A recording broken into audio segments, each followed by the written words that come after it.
भूषण से सम्मानित रामविलास पासवान जी थे।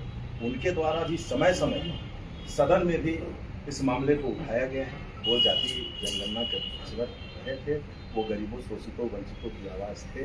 तो आज हम समझते हैं कि उनका जो सोच था और वो जो चाहते थे, उनका जो हमारे भारतवर्ष के नागरिकों के प्रति जो समर्पण था, आज वो धरातल पर उतरा है और उसका रूप है यही जातीय जनगणना। आज जातीय जनगणना जो है, कुछ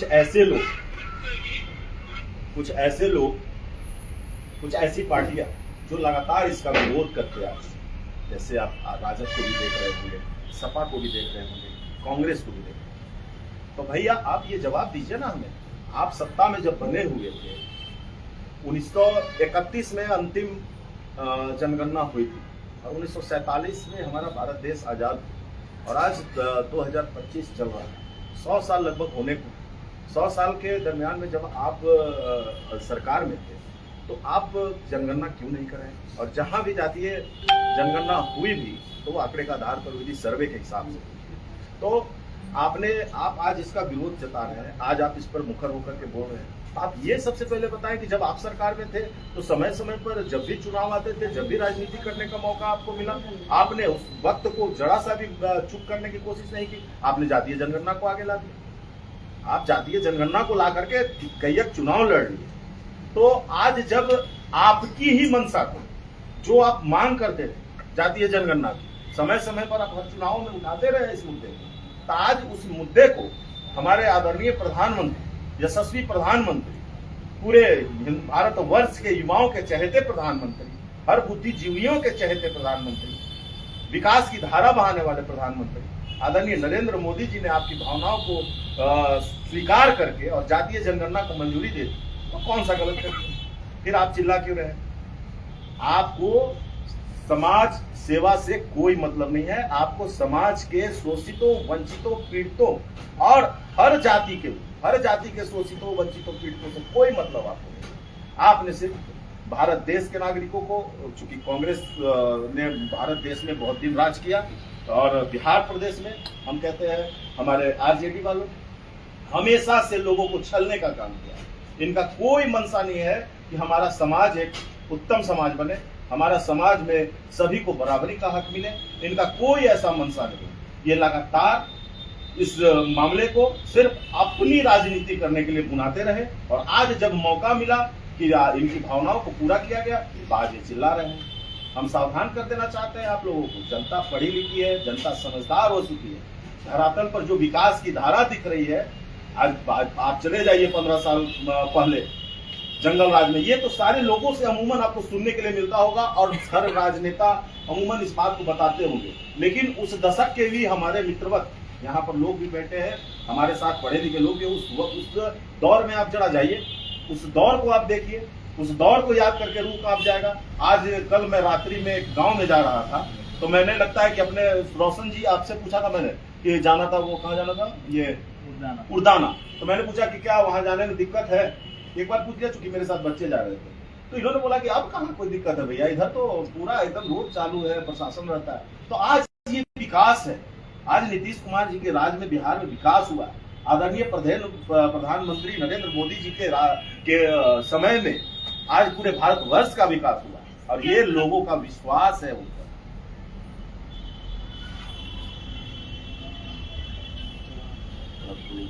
पर ले लीजिए। कश्मीर में हुआ शांति, उसमें इस चीज को जोड़ना है, सब नहीं आती है कि कश्मीर के बारे में विपक्ष बोलना है। उस दिन कहाँ थे जब सेना की जवान ऊपर से पीटे जाते, लेकिन वो लोग कहाँ थे जहाँ पर बाजी होती थी। आज तो कुछ नहीं हो रहा, झंडे फहराए जा रहे हैं।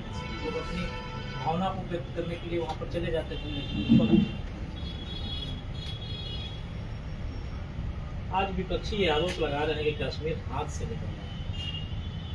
कश्मीर हाथ से कहाँ निकल रहा है? कश्मीर तो हमारे मुट्ठी में आ चुका है। लेकिन जो चीजें वर्षों से किसी के द्वारा खराब की गई उसको सुधारने में थोड़ा समय लगता है। अभी आप देखे होंगे कश्मीर पे बहुत लोग हो अल्लाह मचा रहे हैं, पार्टी के लोग मचा रहे हैं और मचाना लाजमी भी था।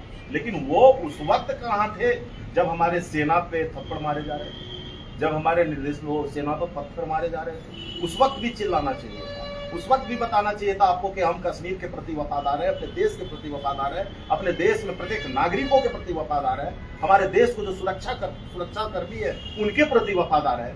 आप जब राजनीति में आते हैं और आपको जब जनता चुन करके भेजती है तो आपकी जिम्मेवारियां अनेकों तरह की होती है। आपको हर उन जिम्मेवारियों का निर्वहन पूरी ईमानदारी से करना होगा जिसके लिए आपको जनता ने चुन करके भेजा है। आप सिर्फ आवाज उठा रहे हैं, अभी आप सिर्फ राजनीति का मतलब विपक्ष यही जानता है, क्योंकि पढ़े लिखे तो नेता है नहीं, राजनीति का मतलब सिर्फ ये जानते हैं कि वो विरोध करना ही सिर्फ राजनीति होती है। लेकिन मैं आपको बताऊं कि राजनीति सिर्फ विरोध करना नहीं होती है, जो सही चीजें होती है, सही को सही बोलना भी एक राजनीति है। क्योंकि जब शिक्षा का ग्राफ बढ़ रहा है, स्तर बढ़ रहा है, तो लोगों का विवेक भी बढ़ रहा है, लोगों की सोचने की क्षमता भी बढ़ रही है, लोगों को समझने की क्षमता भी बढ़ रही है। तो आज के डेट में हर युवा इतना समझदार जरूर हो गया है कि वो अपने अच्छे और बुरे का फैसला कर ले। इसलिए मैं विपक्ष से आग्रह करता हूं कि अभी देश में जो वर्तमान स्थिति चल रही है, अभी देश को हम सबों के साथ की आवश्यकता है, न कि गलत भ्रम फैला करके और विदेशों में हमारे मैसेज को प्रचार करके जो हमारा पाकिस्तान देश है उसको मजबूत बनाने में हम लोग योगदान दें। ऐसी मंशा जिनकी भी है वो आज से भी सुधर जाए। अभी देश को एकजुट रहने की जरूरत है, अभी देश को और हमारे प्रधानमंत्री हम सबों की जरूरत है, और हम सब पूर्ण रूपेण साथ है। और अगर काश कि हमें भी मौका मिलता जाने के लिए, और हमारे जैसे सैकड़ों युवा आज रेडी हैं कि जब भी हमको फरमान जारी होगा हम वहां पर जाकर के देश के लिए अपना खून का कतरा कतरा बहाने के लिए तैयार हैं। जिला अध्यक्ष महोदय, आप जातीय जनगणना की तारीफ करते हैं, मतलब इससे क्या समाज में विद्वेष की भावना नहीं बढ़ेगी? जो जिनकी संख्या ज्यादा होगी उनको ज्यादा नेतृत्व मिलेगा, ऐसे जो योग्य व्यक्ति होंगे, हाँ बिल्कुल मिलना, उनकी आबादी कम होगी, उनको तो टिकट नहीं मिलेगा। हाँ बिल्कुल, बहुत ही आपका अच्छा प्रश्न है। देखिए, हमारा जो समाज है उसमें समानता का अधिकार होना चाहिए, और ये जो लाया गया है जातीय जनगणना, वो जो हमने पहले भी कहा कि जो जिनकी संख्या कम, संख्या बल से ये मतलब नहीं रखेगा, मतलब रखेगा कि कौन सा वर्ग का संख्या बल ज्यादा है या कम है, और जिनका कम है वो कितनी भागीदारी है हमारे द्वारा, जो विकास का कार्य दिया जा रहा है हमारे द्वारा, हमारे सरकार के द्वारा जो उनको सुविधाएं दी जा रही है, जो तथाकथित रूप से जो उनको व्यवस्थाएं दी जाती हैं, उसमें वो कितना पीछे है। तो जातीय जनगणना से एक चीज सामने आएगा कि जो शोषित पीड़ित जिस वर्ग में लोग होंगे, जिस समाज के लोग होंगे, जाहिर सी बात है कि उनको थोड़ा आगे किया जाएगा, और जाहिर सी बात है ये होना चाहिए। आज का जो परिवेश है ये होना चाहिए। जातीय आधारित जनगणना का मैं पक्षधर हूँ, लेकिन जातीय आधारित वोटिंग का मैं पक्षधर नहीं, जाति आधारित वोटिंग का मैं पक्षधर नहीं हूँ। और ये निर्णय जो लिया गया है आदरणीय प्रधानमंत्री जी के द्वारा, बहुत ही सराहनीय निर्णय है। मैं उनकी सराहना करता हूँ, मैं अपने नेता आदरणीय श्री चिराग पासवान जी की सराहना करता हूँ।